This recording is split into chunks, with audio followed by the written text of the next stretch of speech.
Nuevamente nos sentimos rodeados por alaridos y tinieblas. Acabábamos de penetrar las más bajas profundidades del infierno. Estábamos en las Malevolges, o pozos malditos. En cada uno de los pozos que veíamos, millares de almas sufrían una espantosa pena. Allí penaban por el engaño y el fraude cometidos en la tierra. El poeta me hizo entrar en uno de estos pozos. No lo soporté. Lloré amargamente por la visión que tenía ante mis ojos. Seguimos avanzando. Nos cruzamos en el camino con una procesión de hipócritas. Los cubría una pesada capa. Apenas si podían sostenerla a sus espaldas. Solo podían andar lentamente y llorar. Un par de espíritus me pidieron que me acerque a ellos. Pude reconocerlos. Eran 2 frailes que vivieron en Florencia. Recuerdo cómo estos frailes se paseaban por la campiña alegremente. Iban vestidos de blanco con una gran cruz en el pecho. La misión de estos hombres consistía en cuidar de los huérfanos y las viudas. Pero se enriquecieron con su dinero. Ocultaban su egoísmo tras una máscara de alegría y bondad. Ahora pagaban sus culpas en el círculo de los hipócritas.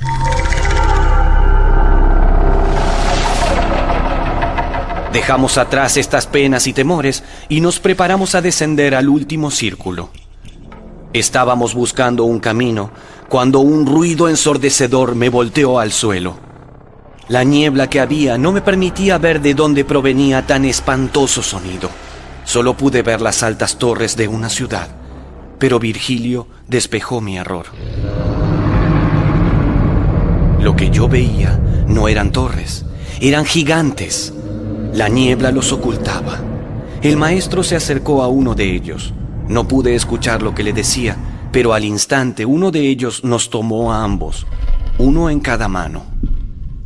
De este modo, descendimos al último círculo del infierno.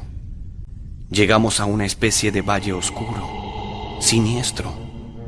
Allí nos dejó el gigante. Empezamos a caminar cuando Virgilio me señaló el suelo que nos sostenía. A mis pies había un lago congelado. Parecía hecho de vidrio. Pude apreciar a unas sombras llorosas que nadaban en él, por debajo del gran espejo que era el lago congelado. Se las veía tiritar, sufriendo el frío que implicaba morar de aquel lado del cristal. Les pregunté a estas sombras quiénes eran. 2 lágrimas cayeron de sus rostros.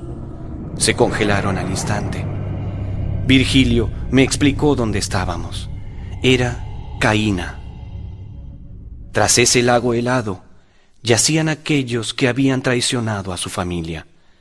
Desde entonces, nunca he podido mirar un estanque helado sin sentir temor. Seguí caminando por el cristal. De repente, algo me llamó la atención.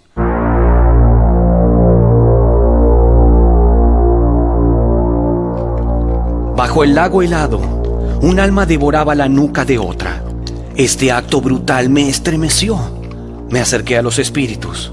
El devorador habló. Era el conde Ugolino. El traidor a quien le roía el cuello era el arzobispo Ruggieri. Escuché atónito su historia. Cuando vivían en Roma, el conde se acercó a Ruggieri por motivos políticos. El sacerdote lo recibió con benevolencia, pero luego sus infamias condenaron a Ugolino a la muerte.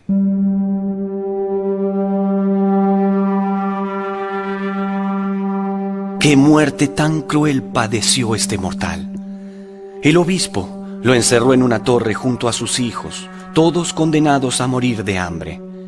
Jornadas terribles vivió aquel conde en aquella torre, tanto así que sus propios hijos ofrecieron sus carnes de alimento. Todos murieron a los días. Terminó de hablar el conde y luego volvió a hundir sus dientes en el cuello de su traidor. Pocas veces sentí tal conmoción como aquella en el lago helado. Seguíamos avanzando. Estábamos en la recta final del primer recorrido.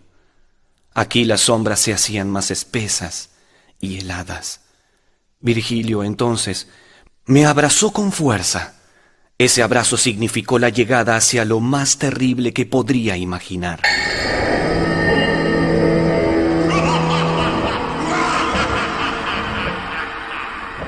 Significaba que muy pronto tendría ante mis ojos a quien tuviera el rostro más bello.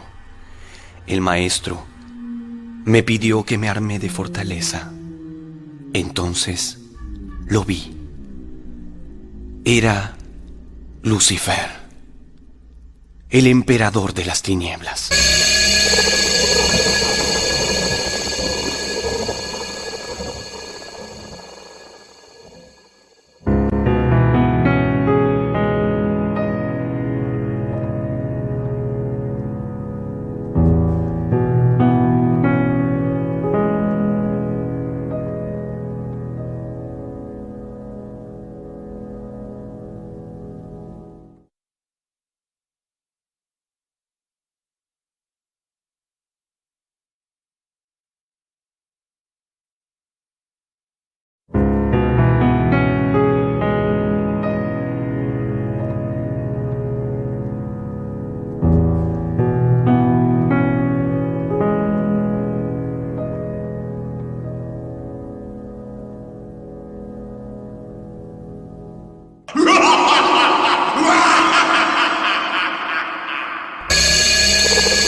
Nunca podré relatarte con precisión, y tampoco quiero hacerlo.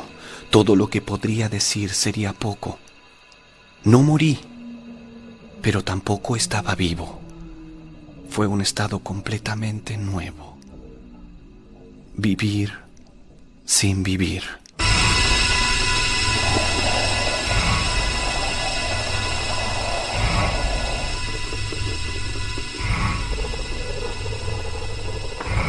El rey del dolor salía del hielo desde la mitad del pecho. Era inmenso. Un gigante del que me alzó medía lo que mide su brazo. ¡Qué asombro sentí cuando noté que su cabeza tenía 3 rostros! En cada rostro se extendían un par de alas, y de sus 6 ojos caían gruesas lágrimas. Y en cada boca era devorado un pecador. El pecador que más sufría era quien estaba en la boca del medio. Era el mayor pecador de la historia. Era Judas Iscariote. No podía creer lo que Virgilio me estaba pidiendo. Íbamos a escalar a Satanás para traspasar al infierno. Me armé del poco valor que me quedaba, pero confiaba en mi maestro. Me tomé a él y trepamos por el velludo pecho. Luego llegamos al cuello y finalmente resbalamos por la espalda. El príncipe de la oscuridad tan solo lloraba y masticaba. Tocamos suelo. Allí encontramos una pequeña caverna. Después de un largo recorrido en silencio, escuché el rumor de un arroyo.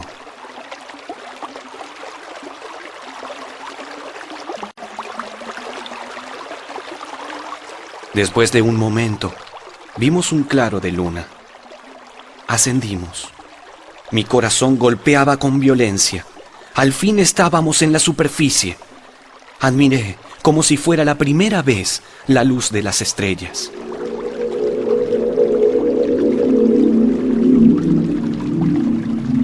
Había una gran diferencia entre el infierno y el purgatorio.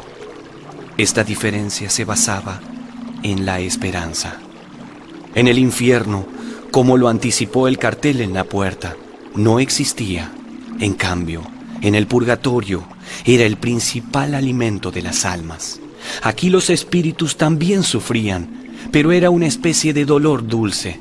Las almas lo soportaban con alegría. Sabían que una vez limpios, el paraíso los estaría esperando, y la fe los inundaba.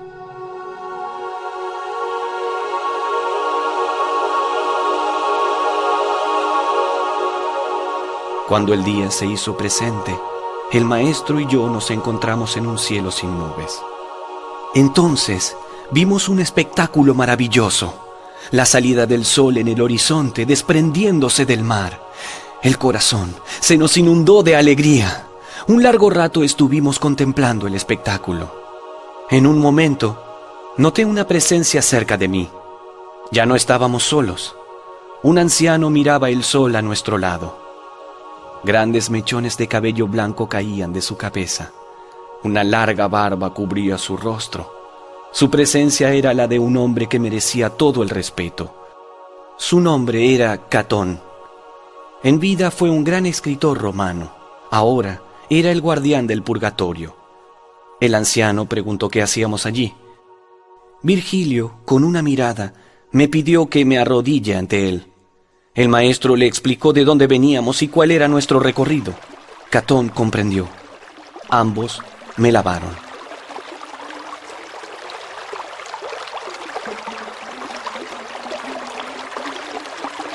Debían desaparecer de mi rostro las huellas de lágrimas, también las marcas de humo que la visita al infierno hubo grabado en mi cuerpo. Luego, el anciano se alejó.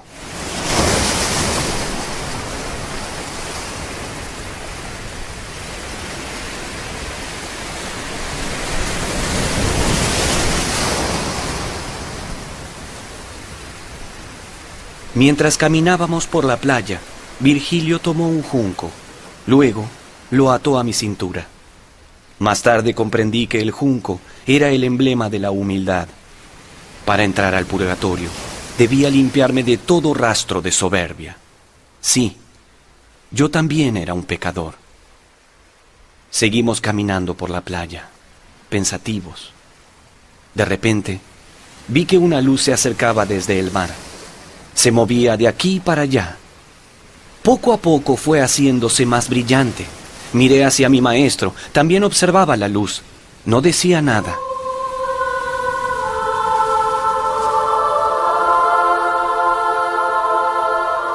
Por fin la extraña luz llegó hacia nosotros. Era un magnífico ángel. Caí de rodillas ante su majestuosidad. El ángel traía consigo un carro con una multitud de espíritus. Estas almas no cesaban de cantar salmos. Bajaron a la playa. El ángel los bendijo y volvió a ascender hacia el sol. Las almas se acercaron a preguntarnos por la entrada al purgatorio, y hacia allí fuimos, en compañía de los espíritus.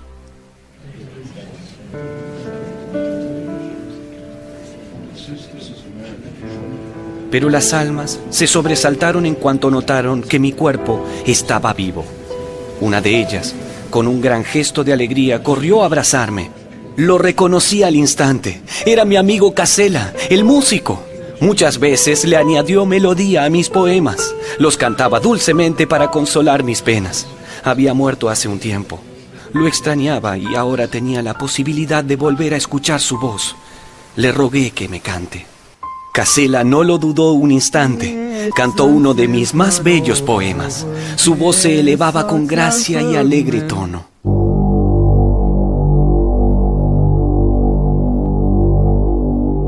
De repente, se oyó como un trueno la voz de Catón, guardián del purgatorio. Reprendió a las almas por la distracción. Seguimos avanzando junto a los espíritus. De este modo, llegamos al pie de la montaña.